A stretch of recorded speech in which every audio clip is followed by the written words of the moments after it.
그래서 여기 자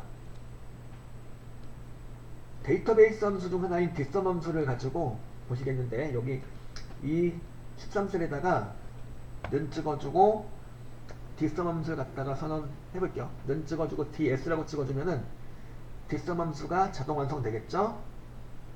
뒷섬을 갖다 자동 완성을 시켜주고 더블 클릭하고 뒷섬 함수를 선언하고, 자 요거는 데이터베이스 함수는 이제 처음에 데이터베이스를 잡아달라고 나오는데, 데이터베이스는 말씀드린 대로 표 전체가 되는 거예요. 표 전체를 가지고 즉 A부터 20개를 갖다 하나의 그 데이터베이스로 입력을 해주는 거예요.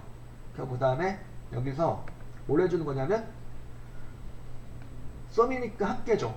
합계를 구할 건데 어디 합계를 구할 거냐, 매출액이죠. 매출액을 잡아줘. 이렇게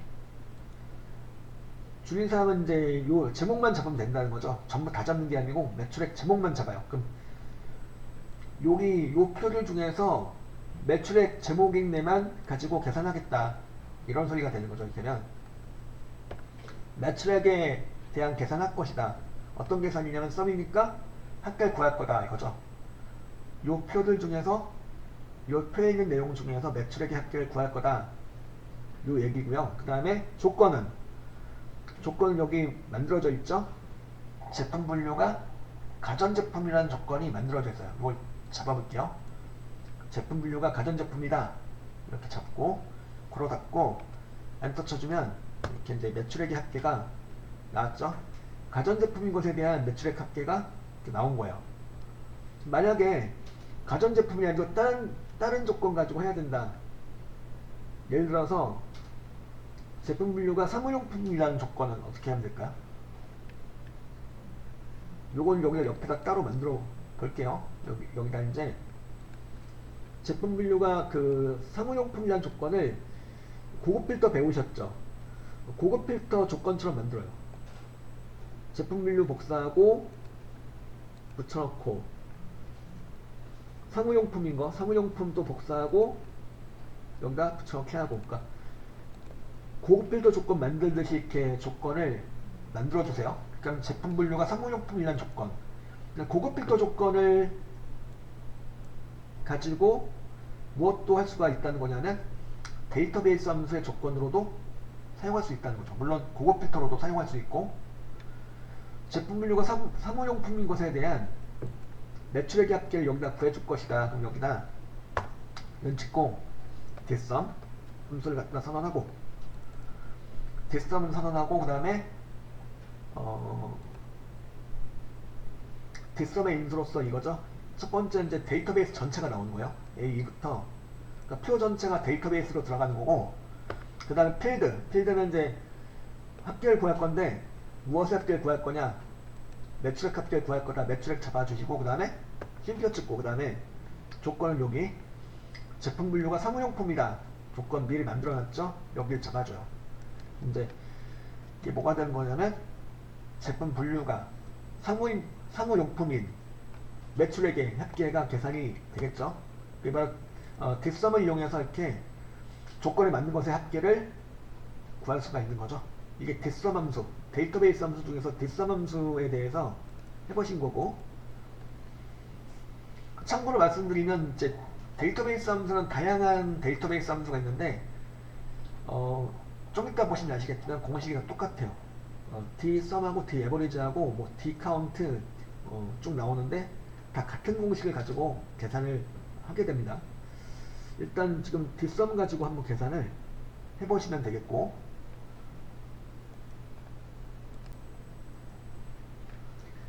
자 이제 같은 조건에 같은 필드 가지고 해보겠습니다. 요게 매출액의 합계를 구해준 내용인데 여기 밑에다가는 매출액 평균을 한번 구해볼게요. 바로 daverage를 이용해서요. 자, daverage는 이제 average는 잘 아시다시피 평균을 구하는 거죠. average 함수를 이용해서 평균 구한다 이거고, 마찬가지로 조건이 이제 들어가죠. 어떤 조건이냐면 제품 분류가 가전제품이라는 조건이 되는 거죠. 그래서 여기 표 전체를 잘 잡아줘요. 표 전체를 잘 잡아주고, 그 다음에 쉼표 찍어주고, 그 다음에 이제 필드는 뭐가 되는 거냐면 매출액의 평균을 구할 거다. 그러면 매출액을 잡아주는 거죠. 그리고 조건은 여기 제품 분류가 가전제품이다. 이걸 잡아주면 되는 거죠. 그러니까 제품 분류가 가전제품인 것에 대한 매출액의 이번에는 무엇? 평균이 계산되는 거예요. 그래서 평균을 계산한 결과 이 금액이 나오게 되는 거죠. 그죠? 이게 이제 제품 분류가 가전제품이 매출액의 평균을 구하는 내용이 되겠고, 그럼 이것도 구할 수가 있겠죠. 제품 분류가 사무용품인 것에 대한 매출액의 평균을 한번 구해볼 수 있겠죠. 요 식을 참고하셔가지고 제품 분류가 사무용품인 것에 대한 매출액의 평균을 한번 구해보세요. 자, 그러면 제품 분류가 사무용품인 것에 대한 평균을 한번 구해봅시다. 여기다 구해볼게요. D 에버리지가 되겠죠. D 에버리지 함수를 선언하고, 그 다음에 자,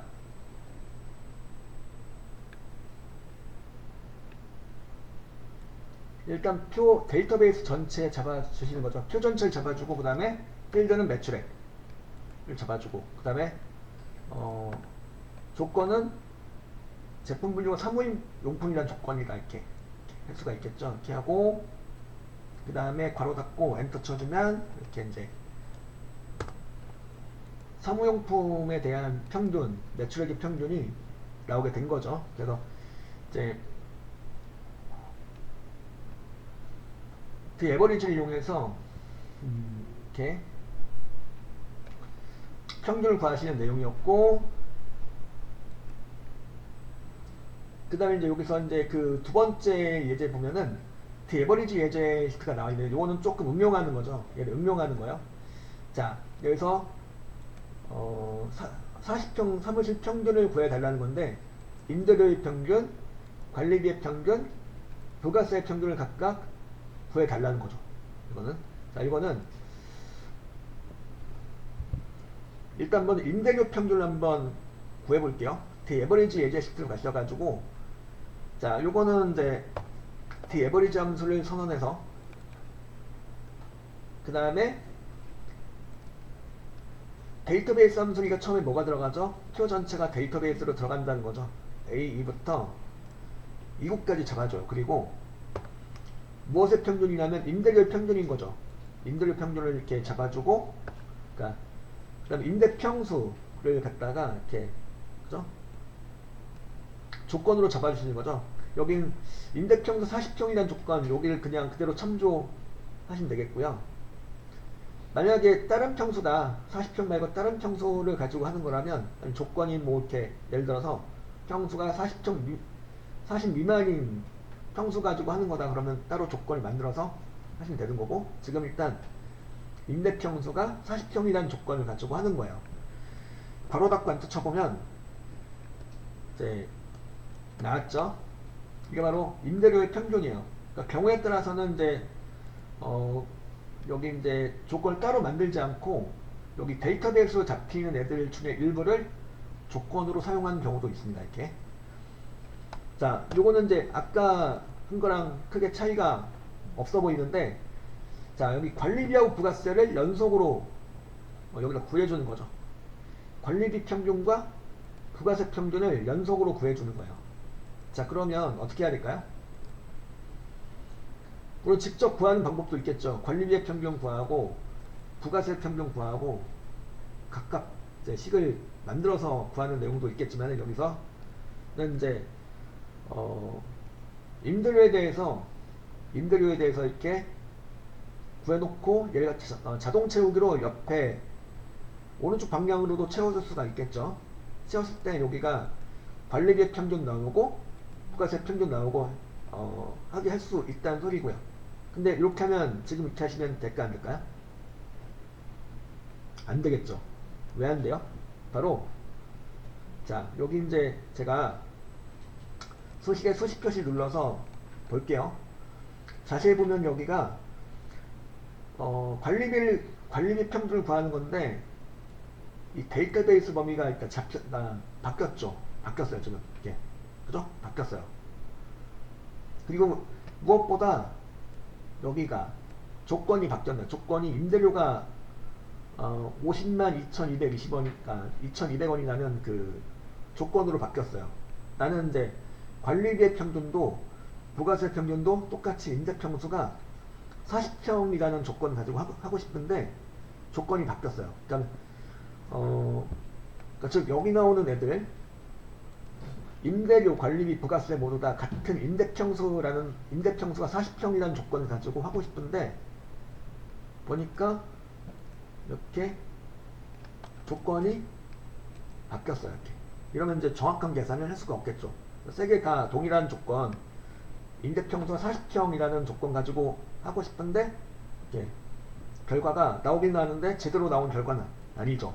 그럼 여기서 이제 생각할 수 있는 게 바로 뭘까요? 바로 참조의 종류.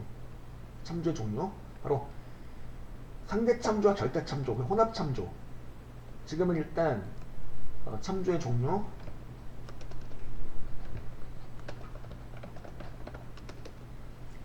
절대 참조와 상대 참조 두 가지 일단 생각해 볼게요. 그리고 혼합 참조라는 것도 있는데 혼합 참조는 천천히 생각해 보고 예. 자, 지금까지 했던 참조는 전부 다 상대 참조예요. 상대 참조는 지금처럼 셀 주소가 바뀌어요. 하나 만들어 놓고 자동 채우기로 채워보면은 참조된 셀의 주소가 바뀌어요. 이게 기본 설정 값입니다. 상대 참조가.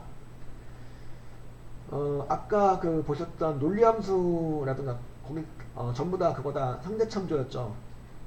근데 지금은 바뀌면 안 되는 부분이 있어요. 거기가 어디예요? 어디일까요? 이 데이터베이스하고 조건이 바뀌면 안 되는 거죠. 근데 지금 바뀌었어요. 그래서 여기서 생각할 수 있는 개념이 바로 절대 참조. 그래서 여기다 자, 여기서는 이제 이렇게 일단 데이터베이스로 잡혀 들어가는 범위 A부터 2구까지 갖다 잡고 F4키를 눌러서, 그러니까 여기 키보드에 보면 F4키가 있죠. 맨 윗줄에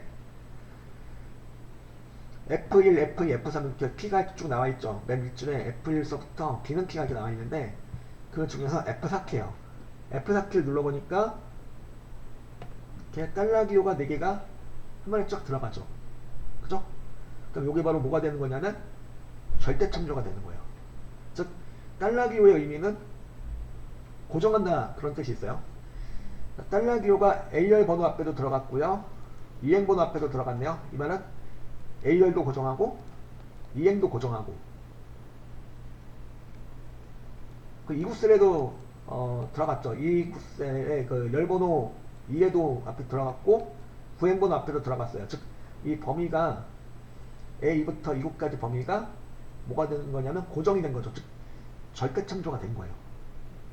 반면에 여기는 C셀은 바뀌어야 되겠죠. 임대료가 관리비로 바뀌고 관리비가 부가세로 바뀌어야지 각각 관리비의 평균, 부가세의 평균을 구해줄 수가 있는 거니까 C셀은 여기서 절대 참조를 하면 안 되겠죠. 그냥 상대 참조로 그냥 두시면 돼요. 여기선.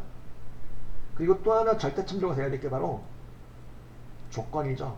조건이 이제 그냥 하면 바뀌니까 나는 세 개 다 임대료, 관리비, 부가세 모두 다 임대평수가 40평이라는 조건 가지고 하고 싶은 거죠. 그래서 그걸 해주기 위해서 B부터 B3까지 여기도 잡고 조건 범위 잡고 키보드 F4키를 눌러서 절대 참조를 해줘요. 이렇게. 마찬가지로 달러 기호가 4개가 한 번에 들어갔죠. 이게 바로 조건 범위가 즉 B부터 B3까지 조건 범위가 절대 참조가 된 거예요. 그리고 엔터 쳐주면 이제 여기 이제 임대료의 평균 이제 계산되었고 이걸 갖다가 자동 채우기로 옆으로 채워주시면 되겠죠. 채워주시면 이제 아까하고는 다른 결과가 나왔네요. 수식이 수정이 되었으니까.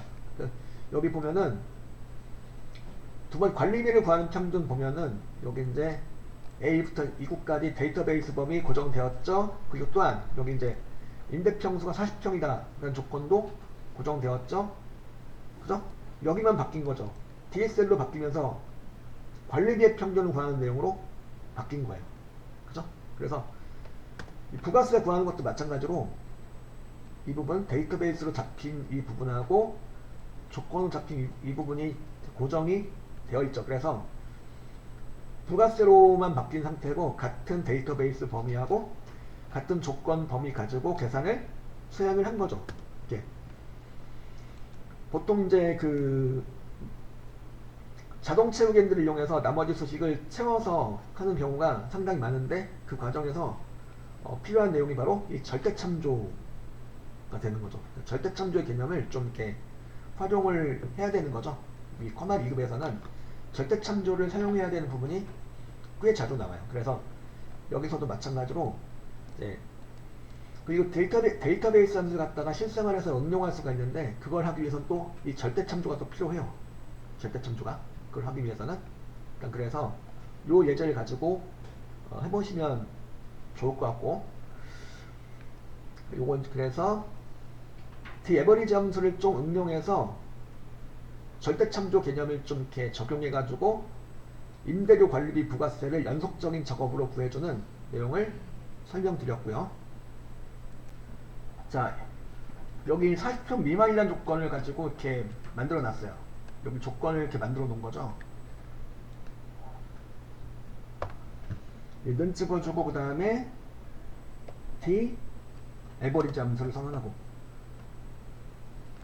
D 에버리지 함수 선언하시면 그 다음에 이제 뭐가 들어가는 거죠? 처음에 데이터베이스 전체가 즉 여기선 A2부터 이 9까지가 이제 데이터베이스로 들어가는 거죠.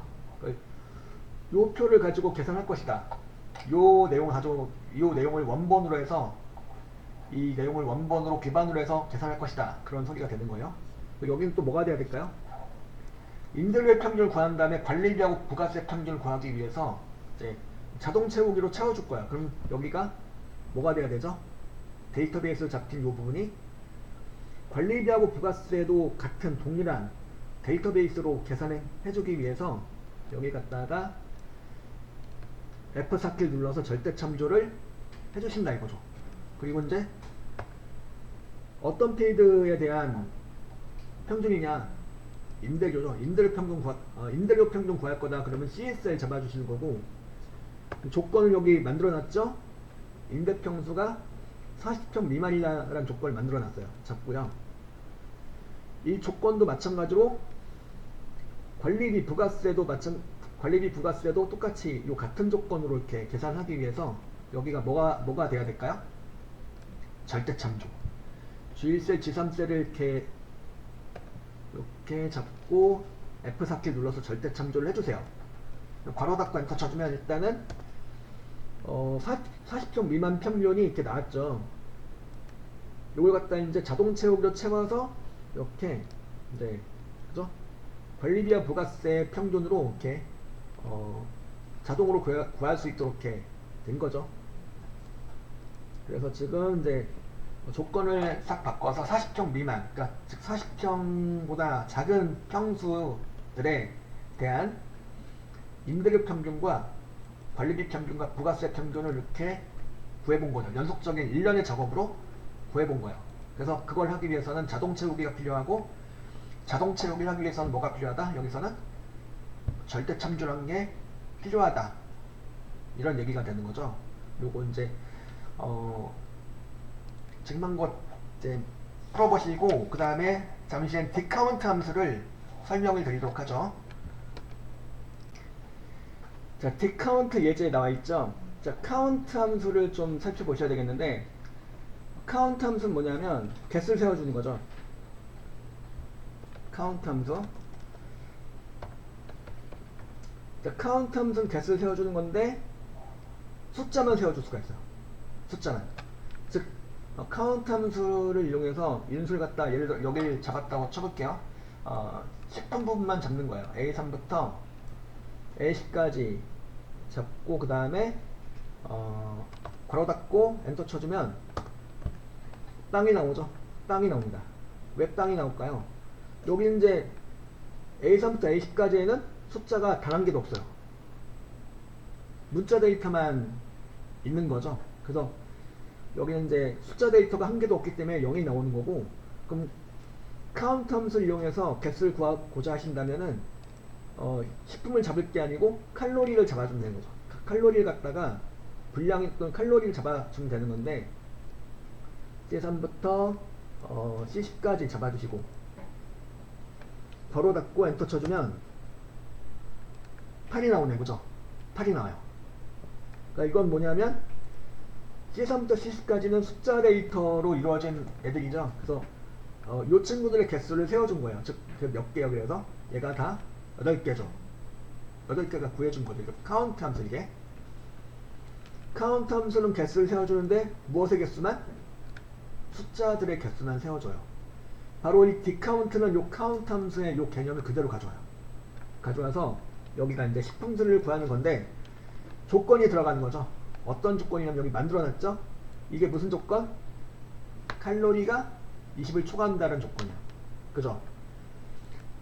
칼로리가 20을 초과하는 건 몇 개일까? 이걸 세워달라는 거네요. 그죠? 여기가 그래서 디카운트 함수를 선언해서 디카운트를 선언해가지고 그 다음에 마찬가지로 데이터베이스 함수 때문에 공식 그대로 가요. 처음에 데이터베이스가 나오고 그 다음에 필드가 나오는 필드는 이제 뭘 잡아주면 될까요? 이거 잡아주면 돼요, 안 돼요? 개수를 셀 수 있는 거 잡아주면 되는데 식품 필드 잡으면 될까요? 안 될까요? 안 되겠죠. 빵이나 이렇게는. 한번 이렇게 정말 이렇게 해볼까요? A2 셀을 필드로 잡았다. 그리고 조건 잡았다. 바로 닫고 엔터 쳐주면 빵이 나오겠죠. 왜냐하면 여기 이제 식품 필드는 숫자 데이터가 한 개도 없기 때문에 빵이 나오는 거예요. 그럼 여기가 A2가 될 게 아니고 뭐가 되어야 될까요? 분량이 되거나 칼로리가 되거나 해야 된다는 소리죠. 숫자 데이터로 되어 있는 필드를 잡아줘야 된다는 거예요. 여기선 칼로리를 잡아볼게요. CSN 잡았어. 이렇게 하고 엔터 쳤어요.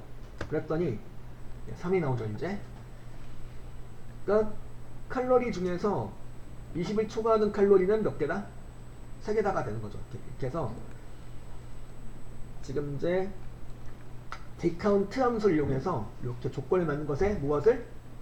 개수를 세워준 거죠. 마찬가지로 데이터베이스 함수이기 때문에 기본적인 공식은 아까 보셨던 뒷선과 에버리지와 같은 공식으로 계산을 해주면 돼요.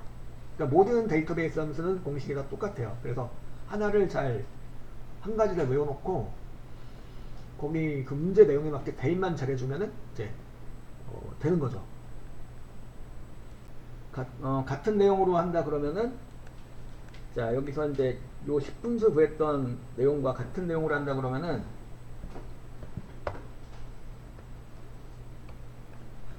디카운트 A 함수를 이렇게 사용하겠다는 건데 이제 뒤에 이제 A자가 붙었네요. A자는 무엇의 약자냐면 A자는 무엇의 약자냐면 올의 약자예요. 그러니까 모든 것의 개수를 세워주겠다 이거죠. 모든 거가 뭐냐면 문자 숫자 다 세워주겠다는 거예요. 그러니까 숫자만 세워주는 게 아니고 문자도 세워주겠다. 숫자는 물론이고 문자 데이터도 세워줄 수가 있다 이거죠. 자 이거는 A2부터 C 10까지 잡아주시고요. 그리고 이제 디카운트 A니까 여길 잡아도 계산이 되겠죠. 그러니까 문자 데이터의 개수도 세워줄 수 있어요. 디카운트 A는. 그리고 쉼표. 그리고 이제 조건은 칼로리가 20을 초과한다. 조건을 이렇게 잡아주고 이제 아까 디카운트를 했을 때는 안 나왔었는데 지금은 나오죠. 이게 디카운트 A. 그러니까 차이점은 디카운트는 숫자 데이터의 개수만 세워줄 수가 있고 디카운트 A는 숫자 문자 그러니까 숫자는 물론이고 문자 데이터의 개수도 세워줄 수 있다는 거죠. 값이 들어있는 셀이라는 거죠. 자, 이 디카운트 A를 이렇게 활용해 가지고 요거 한번 구해보시겠는데 자 여기는 뭐냐면 디카운트 A 예제가 되겠고요. 여기 이제 디카운트 예제 옆에 보면은 디카운트 A 예제 시트가 있어요. 여기서 이제 조건 이렇게 나와있죠. 이게 무슨 조건일까요? 나이가 25세 이상이면서 성적이 여인 인원수를 세워줄 수가 있겠죠. 무엇을 이용해서? 디카운트 A를 이용해서 구해줄 수가 있겠죠. 물론 디카운트로도 구할 수가 있겠고요. 근데 지금은 dcount A 통해서 구해 달라는 거니까 자 요거 한번 해볼게요. dcount A 함수를 선언하고 자 여기서 이제 A2부터 D13까지 갖다가 이렇게 데이터베이스로 잡아주고 그 다음에 그 필드는 어딜 잡아주면 될까요? 이름을 잡아줘도 되고 다 괜찮죠? 개수 세수는 이건 다 괜찮아요. 여기서는 그죠? 여기 이름을 잡아보겠습니다. DSL 잡아주시고 이름의 개수를 세워주겠다 이거죠. 그 조건은 뭐냐면 밑에 나와 있는 조건 나이가 25세 이상이면서 성적이 0이다. 이거는 고급 필터 조건이기도 한데 여기서는 고급 필터 조건 말고도 데이터베이스 함수 조건으로도 사용할 수가 있더라 이거죠. 괄호 닫고 안 뜯쳐보면 인원수가 3명이 나오죠. 나이가 25세 이상이면서 성적이 0인 사람은 몇 명이다? 3명이다. 이 조건을 모두 충족하는 애들은 3명이다가 되는 거죠. 만약에 이거를 디카운트를 하신다면, 디카운트로 한다면 어디를 잡아줘야 될까요? 필드를? 여기서 이제 나이 필드를 잡아주면 되겠죠. 나이 필드를 잡아주면 디카운트를 이용해서도 구할 수가 있겠죠. 자, 디카운트를 통해서도 한번 구해봅시다. 디카운트 함수를 선언해서 데이터베이스 잡아주고 그 다음에 이런 나이 필드를 잡아줘야 되겠죠. 다른 데 잡으면 돼야 안 돼요? 디카운트니까 다른 데 잡아주시면 안 되겠죠. 그 조건은 여기 나이가 25 이상이면서 성적이 0이다 라는 조건을 잘 잡아주시면 되는 거고 그러면 똑같이 상위 나오겠죠. 요거 디카운트하고 디카운트 A 함수 차이점을 잘 비교를 해보시면 되겠고 맥스 함수 민 함수를 이렇게 보도록 할게요. 네. 맥스 함수는 최대값을 구해주는 거예요. 여기다 그래서 면 찍고 m을 찍어보면 맥스 함수를 이렇게 만날 수가 있죠. 맥스 함수를 선언해서 성적 전체를 잡아주면은 이 중에서 무엇을 구해주는 거냐면 최대값을 구해주는 거죠. 여기 점수 중에서 가장 큰 값은 가장 높은 성적은 93.6이다 가 되는 거죠. 그리고 민은요. 민은 반대로 최소값을 구해줘요. 그러니까 성적 중에서 가장 낮은 점수를 구해준다는 거죠. 여기서는 뭘까요? 여기서는 보니까 78.5가 되겠네요. 그죠? 그래서 맥스하고 민을 이용해서 각각 최대값, 최소값을 구할 수가 있는 거고 자, Dmax, Dmin은 이제 Dmax하고 Dmin 함수는 바로 이 맥스 함수와 민 함수의 이 개념을 그대로 가져오는 거죠. 일단 여기다 차이값을 구하라고 되어 있는데 먼저 조건 만들어져 있죠. 학과가 기계과라는 조건이에요. 그러니까 학과가 기계과인 애들 중에서 성적에 무엇을 구하는 거냐면 최대값을 먼저 구해요. 바로 Dmax를 이용해서 Dm을 찍어주면 Dmax 함수가 자동 완성되고 있죠. Dmax 함수 선언해서 데이터베이스 함수인가 해도 이제 그 공식에 맞게 A2부터 일단 성적 현황 전체를 잘 잡아주시는 거죠. A2부터 C10까지 잘 잡아주고 그 다음에 무엇의 최대값이에요? 성적의 최대값이 되겠죠. C셋을 잡아주고 그 다음에 조건은 학과와 기계과라는 조건을 가지고 한다 그러면 기계과인 애들 중에서 학과와 기계과인 애들 중에서 성적의 최대값은 91.6이죠. 이렇게 구할 수 있다는 소리죠. 일단 Dmax 함수서부터 먼저 해보시면 되겠고 여기서 뭘 해주는 거냐면 Dmin 함수를 이용해서 최소값을 구해가지고 빼주는 거죠. 그 Dmax 빼기 Dmin으로 해서 구해달라는 건데 일단 요거부터 먼저 Dmax 함수 먼저 해보시죠.